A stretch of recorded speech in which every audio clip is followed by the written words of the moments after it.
Hi, this is going to be a quick tutorial on how you can launch an asynchronous runner on the runnersforhire.com application.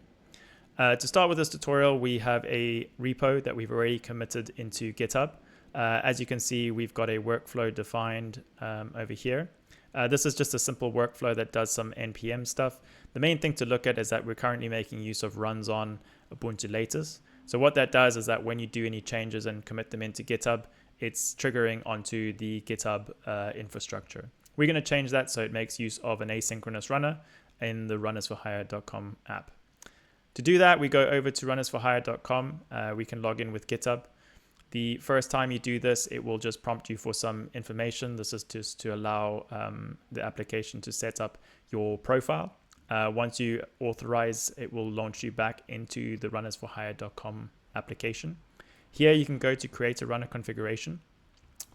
If you haven't done this before, or if you're doing this for the first time, it will prompt you to install the GitHub app. So the GitHub app is actually just going to allow for the Runners for Hire platform to access any private repos, to set up webhooks and all of that good stuff. You can select a repo, an organization, and you can then choose either all repositories, or you can specify a specific repository here.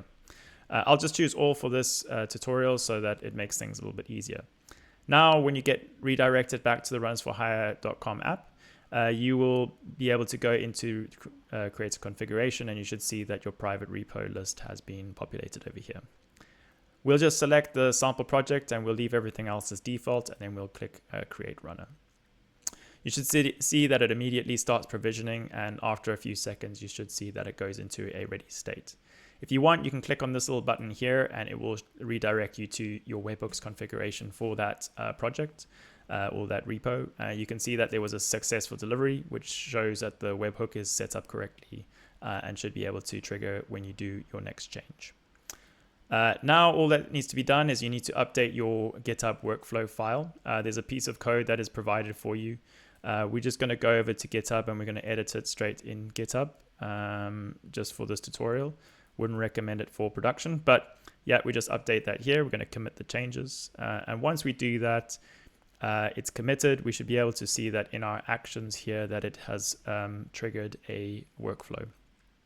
If we open up the workflow, we can see that it was queued and then it goes into in progress. What that's doing is essentially now that it's going to run on the runnersforhire.com infrastructure.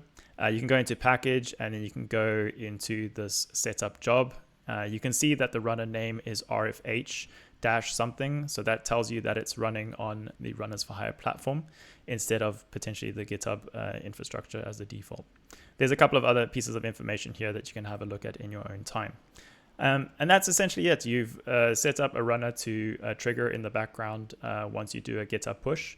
If you want, you can go back up to the Runners for Hire platform. You can go and have a look at it.